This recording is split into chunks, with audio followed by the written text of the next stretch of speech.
So hey everyone, this the boy. कैसे हो सारे? आज हमारे पास हमारा प्यारा सा टॉपिक जिसका नाम है डेटाबेस मैनेजमेंट सिस्टम। ये एकदम नया सब्जेक्ट स्टार्ट हुआ है आज। बहुत ही जरूरत था इसका। तो मैंने स्टार्ट किया है इसीलिए। ओके। तो अभी डीएसए का सीरीज भी आएगा धीरे धीरे, बट डीबीएमएस भी मैंने कंटिन्यू कर दिया है क्योंकि इसका भी लेक्चर बहुत ही इंपॉर्टेंट हो जाता है हमारे प्लेसमेंट्स वगैरह में। तो लेट्स गेट स्टार्टेड कि डीबीएमएस को कैसे पढ़ेंगे हम। तो मैं एक कुछ की पॉइंट्स बना देता हूँ कि आपको प्रैक्टिस करना होगा इसका। ठीक है, क्यूरी लिख के आप कहीं ऐसे नोट्स सा चिपका दो, उसको याद करो, तो ऐसे ही याद होगा। ठीक है। और ये थोड़ा सा थ्योरेटिकल सब्जेक्ट है, तो मतलब इसको भी थोड़ा याद करके ही चलना होगा। ठीक है। तो अभी हम स्टार्ट करते हैं हर हर महादेव बोल के। तो DBMS, database management system, right. Basically DBMS का मतलब कोई भी डेटा को मैनेज करना, राइट। तो आप एक इंट्यूशन आया होगा कि भाई डेटा क्या होता है। डेटा तो कोई भी हमारे पास इंफॉर्मेशन सोर्स गैदर होते हैं, तो वो चीज डेटा होती है। बहुत ही data is a fuel, data is a fuel. आप सबको ही पता है, डेटा इज अ फ्यूल। आज की दुनिया में हर चीज काम तो डेटा से ही होता है। ओके। तो अगर आपको कोई भी डेटा दिया हुआ है, उसको मैनेज करना ही डेटाबेस मैनेजमेंट सिस्टम होता है। आगे बताएंगे कैसे मैनेज करते हैं हम इस डेटाबेस को। तो लेट्स सपोज अगर हमारे पास कोई भी डेटा है ना, कंप्यूटर में कैसे स्टोर होता है डेटा। मान के चलो एक इमेज है ऐसा। ठीक है। एक हमारे पास इमेज है, ये हमारे पास बिट्स या बाइट में स्टोर होगा। ओके। ठीक है, स्टोर हुआ।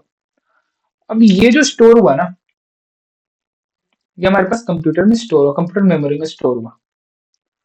ओके। अब इसको मैनेज करना है हमें, राइट। तो क्या होता है ना कि कोई भी रैंडम डेटा को कंप्यूटर अपने बिट्स और बाइट के फॉर्म में स्टोर करता है अपने मेमोरी में। ये मेमोरी है। अब डीबीएमएस का मतलब क्या हो जाता है यहाँ पे, एक तरीके से आप समझ जाओ कि लेट सपोज मैं एग्जांपल देता हूँ कि कोई भी रैंडम देता है, जैसे 20, 30, 40, 50, 60, 70, 80, 100, 110, ऐसा कोई डेटा है। ओके। नेक्स्ट स्लाइड पे चलते हैं। ये क्या हो गया? Just a minute. तो ओके, लाइक हमारे पास डेटा है।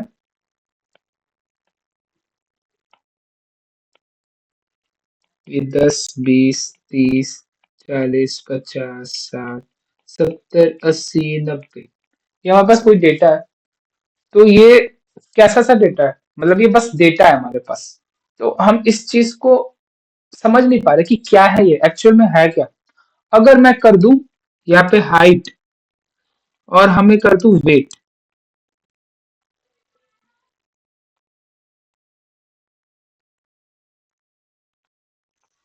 यहाँ पे अगर हाइट और वेट कर दूं, तो हमें पता चलेगा ना, हम यहाँ पे हाइट और वेट लगाए ना, तो हमें पता चला कि हाँ, हमें इंट्यूशन आया कि हाँ ये हाइट वेट है, तो ये पक्का बीएमआई होगा।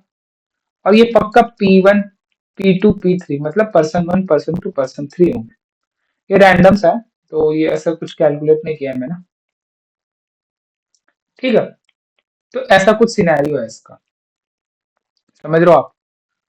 ये चीज हो गया।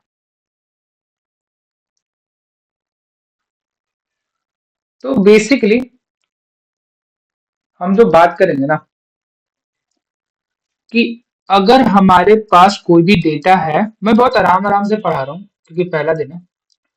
तो हमारे पास कोई भी, अगर हमारे पास कोई भी रैंडम डेटा है ना, सॉरी फॉर द ग्लिच, थोड़ा सा ग्लिच इशू कर फेस हो रहा है मेरे पे, आई गेस ये रिजॉल्व होने वाला है, आई गेस।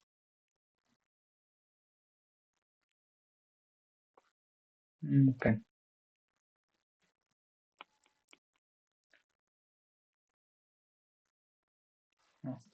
कोई हमारे पास रैंडम डेटा है ना, रैंडम डेटा था ये हमारे पास यहाँ पे, इसमें मैंने ये ऐड किया हाइट और वेट, तो ये क्या बना, ये बना एक इंफॉर्मेटिव डेटा।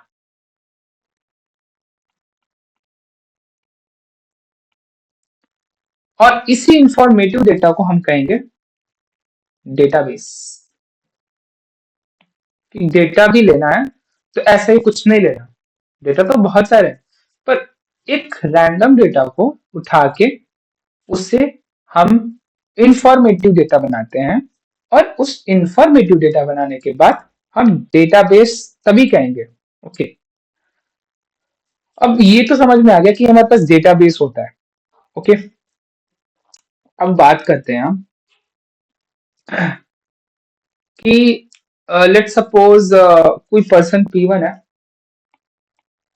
पर्सन P2 है, ठीक है, ये अपना डेटा मेंटेन नहीं करता है, ये अपना डेटा मेंटेन नहीं करता है, पर ये भाई साहब डेटा मेंटेन करते हैं, ठीक है। तो बेसिकली क्या हो रहा है ना यहाँ पे, तो बेसिकली क्या हो रहा है यहाँ पे कि जो पर्सन डेटा मेंटेन कर रहा है ना, P2 जो डेटा मेंटेन कर रहा है ना, वो ज्यादा सक्सेसफुल होगा। समझ रहे हो?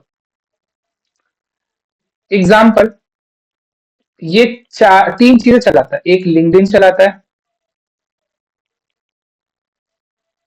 अरे यार स्पेलिंग गलत होगी, सॉरी, लिंक्डइन, ये लिंक्डइन चलाता है, एक इंस्टा चलाता है और एक यूट्यूब चलाता है, इसके तीन सोशल मीडिया अकाउंट है। तो उसने देखा कि यहाँ पे मेरी ऑडियंस 8,000 है, यहाँ पे देखा कि यहाँ पे ऑडियंस मेरी 12,000 है, और उसने देखा यहाँ पे ऑडियंस मेरी 2,000 है बस। ओके, तो उसने यहाँ से इस डेटा से इंफॉर्मेशन गैदर किया और बोला कि हाँ मेरा जो काम है ना, असली जो चल रहा है वो इंस्टाग्राम से चल। तो हमें पता चला कि हाँ भाई, इसे इसे इसे यूज करना है ज्यादा, यहाँ से ज्यादा पब्लिसिटी हो रही है। ओके, अब चूंकि यहाँ से ज्यादा पब्लिसिटी हो रही है, तो आप एक बात बताओ कि आप क्या यूज करोगे, जहां से ज्यादा पब्लिसिटी हो रही है आप वही तो इस्तेमाल करोगे ना, समझे? ओके, तो लेट सपोज एक और एग्जांपल लेता हूँ, मेरे पास बहुत अच्छा एग्जांपल था, मेरे को मिल नहीं रहा है। ओके, चलो छोड़, जान दो, नहीं मिल रहा है तो छोड़ता है। तो ये हमारे पास डेटा है, रैंडम डेटा, उससे हम इंफॉर्मेशन गैदर करते हैं, गैदर करते हैं, तो कहते हैं डेटाबेस, गैदर करते हैं, उसे कहते हैं हम अपन डीबी, डेटाबेस। ओके, अब एक बात बताऊं आपको, अब देखिए यहाँ पे एक बात आ जाती है कि एक हमारे पास डेटा है, फिर हमारे पास डेटाबेस है,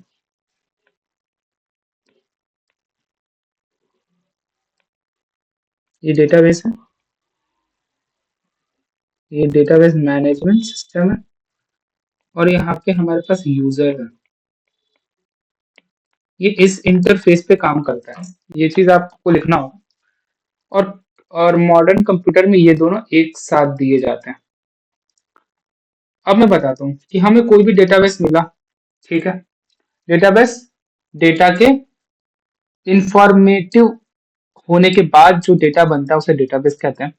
अब ये डेटाबेस जाता है डेटाबेस मैनेजमेंट सिस्टम में, जो कि वर्क करता है एक इंटरफेस की तरह,